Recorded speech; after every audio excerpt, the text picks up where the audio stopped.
Hello friends एक और video आपके सामने जो सच्चाई ला रहा है कि ग्रामर का कोई भी टॉपिक अगर आपको सीखना है तो किसी भी नियम की आवश्यकता नहीं है, सेंस की आवश्यकता है। लेकिन सेंस लगाने से पहले ट्रांसलेशन पे अच्छी पकड़ होनी चाहिए। एक और वीडियो ला रहा हूं आपके सामने। आप देख रहे हैं ये चित्र आपको बार बार ये कॉम्पेल करेगा सोचने के लिए कि हमें इस तरह का सीन पसंद है या ये पसंद है।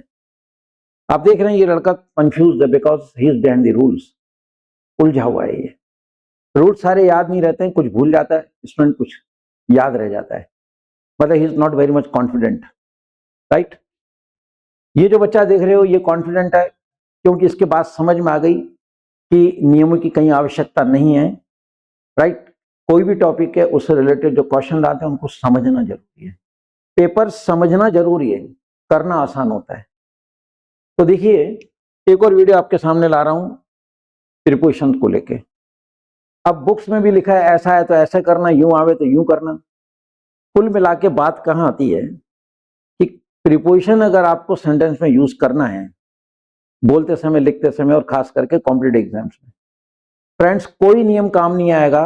Again I will say confidently that you have to see the situation of the sentence. Example आपके सामने देखिए, I was sitting my two sisters when the bell ring. जब घंटी बजी तो मैं मेरी दोनों बहनों के बैठा था। जैसे ये सेंटेंस सामने आता है हर स्टूडेंट बिटवीन, क्योंकि बचपन से वो यही सीखता आया है कि दो चीजें और एक तीसरी चीज है तो बिटवीन लगा दो। फ्रेंड्स ऐसा नहीं है। अगर आप कह रहे हो बिटवीन और मैं कहता हूं with, I was sitting with my two sisters, तो क्या कोई गलत कर देगा? अगर मैं कह दूं आई was sitting beside my two sisters, मैं दो बहनों के पास में बैठा था, तो क्या कोई गलत कर देगा? इफ आई से आई was sitting in front of my two sisters, दो बहनें सामने थी, मैं सामने बैठा था, क्या कोई गलत कर देगा? इफ आई से आई was sitting behind my two sisters, माना पिक्चर देखने गए तो दो बहनें मतलब जो है ना आगे बैठी हुई थी, आप उसकी पीछे वाली सीट पे बैठे थे, तो क्या बिहाइंड कोई गलत कर देगा? नहीं ना। तो फिर बिटवीन सही कैसे हुआ? लेकिन सारे स्टूडेंट बिटवीन ही बोलते हैं, तो मैं उन्हें कहता हूं कि सेंटेंस को ध्यान से पढ़ें। यहां 5 प्रीपोजिशन क्लेम कर रहे हैं। द रीजन बिहाइंड इज कि this sentence is incomplete in the sense. Incomplete है ये, क्योंकि मैंने तो 5 लगा दिए और पांचों में से 5 के पास राइट है। पांचों प्रीपोजिशन में भरूंगा, कोई गलत नहीं कर सकता। अगर बिटवीन होता तो यूं कह सकते थे, I was sitting dash my two sisters, ठीक है, व्हेन द बेल रिंग, ठीक है, elder one was to my right, elder one sister was to my right and younger one sister was my, है ना, वॉज टू माई लेफ्ट। अगर यूं situation पूरी करें कि बड़ी बहन दाईं तरफ थी, छोटी बाईं तरफ थी, तब तो आप बीच में। अगर सेंटेंस की सिचुएशन क्लियर नहीं है, इसका मतलब है सेंटेंस इनकम्प्लीट है। और ऐसे सेंटेंस के अंदर एक से ज्यादा प्रीपोजिशन क्लेम करती हैं। मैंने यहाँ 5 प्रीपोजिशन लगा दी और पांचों सही हैं। अगेन आई से नियम नहीं है किसी तरह का। सेंटेंस पढ़िए, सेंस लगाइए। देखिए, made carefully spread the cloth dash the table. सब लोग बोलते थे on the table. Spread word पे ध्यान रखिए। स्प्रेड मतलब फैलाना। जब हम टेबल पे कपड़ा फैलाते हैं तो उसके दोनों कौन पकड़ते हैं और हवा में फैलते हैं। एक क्षण के लिए ये टेबल है और ये कपड़ा है, ओवर या अबव। अगर आप सीध में मानते हैं तो अबव, और ऊपर है लेकिन सीध में नहीं है तो क्या आएगा? ओवर। लेकिन टेबल पे कपड़ा फैला रहे हैं तो कपड़ा टेबल की सीध में लेकिन हवा में है। वो ऑन तो तब होता है जब उसको टच करता है।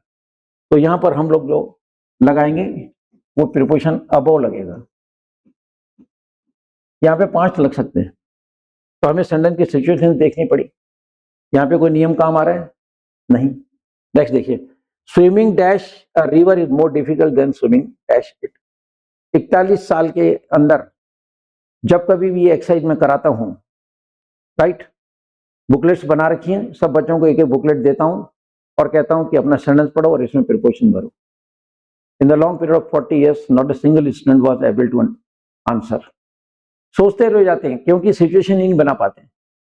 अब सिचुएशन क्या बन रही है? हिंदी करी, swimming dash a river is more difficult than swimming dash. यानी नदी में तैरना कब कठिन है कब सरल है, इतनी मतलब बात दिमाग में आएगी, तब जाके इसमें प्रीपोजिशन भरेंगे।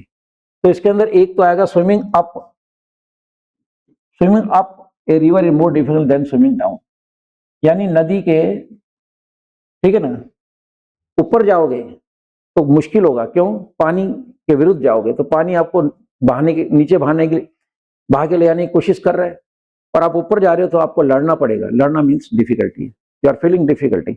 अप जा रहे हो, जिधर नदी बह रही है उधर ही अगर तैरना है तो आप कूद जाओ, पानी अपने आप ले जाएगा। तो यहाँ पे अप एंड डाउन भी आ सकता है। एक और सिचुएशन बनती है, swimming across a river is more difficult than swimming along. नदी को पार करोगे, जब बीच में पहुंचोगे पानी का भाव ज्यादा होता है तो बहा के ले आने की कोशिश करता है, लेकिन किनारे तैर रहे हो तो वहां करंट पानी का कम होता है, तो वहां पे अलोंग भी आ सकता है। अभी देखो दो सिचुएशन बन गई, लेकिन एग्जाम में आंसर जो है एक ही होगा। It means again I will से कि सेंटेंस इनकम्प्लीट है, सेंस जरूरी है। और देखिए, ही lived and died dash the same roof. Friends, आज तक कोई स्टूडेंट मतलब जो इसके अंदर सही प्रिपोजिशन नहीं भर पाया। प्रॉब्लम कहाँ है कि स्टूडेंट, हमारी जो शिक्षा है वो रटो लिखो पास हो जाओ, अगली कक्षा में जाओ, पिछला भूल जाओ, साइंस का कोई काम ही नहीं है। और ग्रामर का जो हर टॉपिक है, अगर उससे रिलेटेड क्वेश्चंस करने, what you need is the only thing that is sense.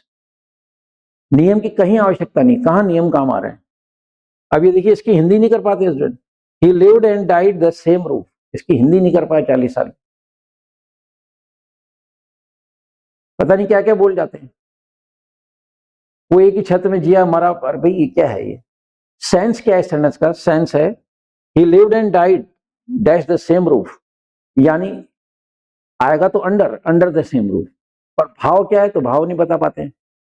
Sense ये है इस सेंटेंस का कि एक व्यक्ति ने जिस घर में उसका जन्म हुआ था उसी घर से उसकी अर्थी निकली, यानी पूरा जीवन उसने एक ही घर में बिताया। तो सेंस लगाना जरूरी है। सेंटेंस पढ़ के सिचुएशन बनेगी, only then it will be possible for you to fill the correct preposition.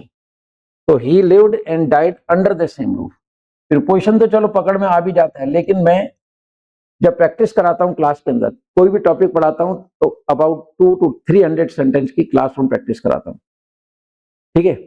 और उनको कहता हूं कि सेंटेंस पढ़ो, इसकी हिंदी समझो, सेंस लगाओ, तब जाके हम लोग राइट प्रीपोजिशन भर पाएंगे। तो देखिए, वह जिया और मरा उसी छत के नीचे, आदमी को सोचना पड़ जाता है, वह जिया और मरा उसी छत के नीचे मीन्स पूरी जिंदगी एक ही मकान में रहा, जिस घर में उसका जन्म हुआ उसी घर से उसकी अर्थी निकली। सेंस जरूरी है। A man should stand his friend in need. A man should stand, एक आदमी को खड़ा होना चाहिए दोस्त इन नीड, आवश्यकता के समय। स्टूडेंट कहते हैं कि सर विथ लगा दें। मैंने कहा किसी को दर्द हो रहा है और आप जाके पास में खड़े हो गए तो क्या उसका दर्द कम हो जाएगा? आप कह रहे हो a man should stand with his friend, दोस्त के साथ खड़ा होना चाहिए जरूरत के समय। कहना क्या चाह रहे हो? अब फ्रेंड्स, यहाँ पर एक फ्रेज है स्टैंड बाय। अब अगर आपको फ्रेज आता है तो आप बाय भर पाएंगे, नहीं तो सवाल ही नहीं उठता कि यहाँ पे आप प्रीपोजिशन सही। अगर आपके नॉलेज में ये फ्रेज है स्टैंड बाय, साथ देना, ओनली देन आप बाय भरेंगे, वरना गलत तो भरना ही है। नेक्स्ट देखिए, we are getting dash Bombay now, again a phrase is before you.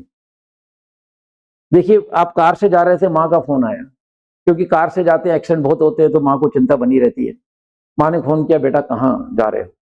तो आपने देखा होगा जब हम एक शहर से दूसरे शहर जाते हैं तो जब नेक्स्ट शहर की बाउंड्री शुरू होती है तो वहां पे दो पिलर होते हैं जिस पे लिखा होता है, मान लो कोई भी है, कि बॉम्बे नगर निगम आपका स्वागत करता है। वो पिलर सामने दिख रहे हैं, माँ का फोन आया, बेटा कहाँ हो? माँ, हम बॉम्बे में प्रवेश कर रहे हैं, क्योंकि पिलर्स बिल्कुल सामने हैं। तो यहाँ पे हम एक फ्रेज है गेट इन, प्रवेश करना, राइट।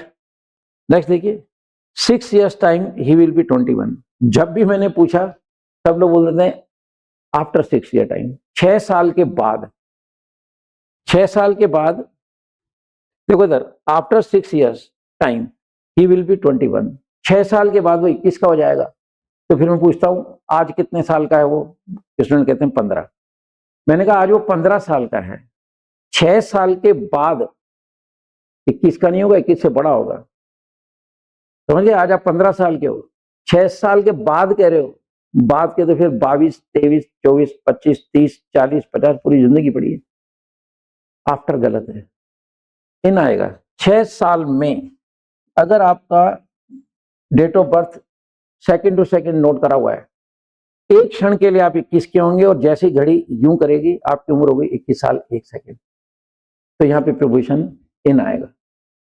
फ्रेंड्स आप देख रहे हैं सिचुएशन देख के प्रीपोजिशन भरी जाएगी, ना कि नियम। ये पेन इस समय हाथ में, सिचुएशन है इन। ये पेन मेरे हाथ पर है, सिचुएशन है ऑन। ये पेन इस तरह से है अंडर, ये पेन इस तरह से है बिटवीन। किस नियम की बात कर रहे हैं आप? इंग्लिश से छुटकारा पाना है, ट्रांसलेशन भी अच्छी पकड़ करो, सेंटेंस कंस्ट्रक्शन स्ट्रॉन्ग करो, वोकैबुलरी आपकी स्ट्रॉन्ग करो, उसका प्रॉपर यूज सीखिए, कॉन्सेप्ट सीखिए। This all is available in my course. जय हिंद।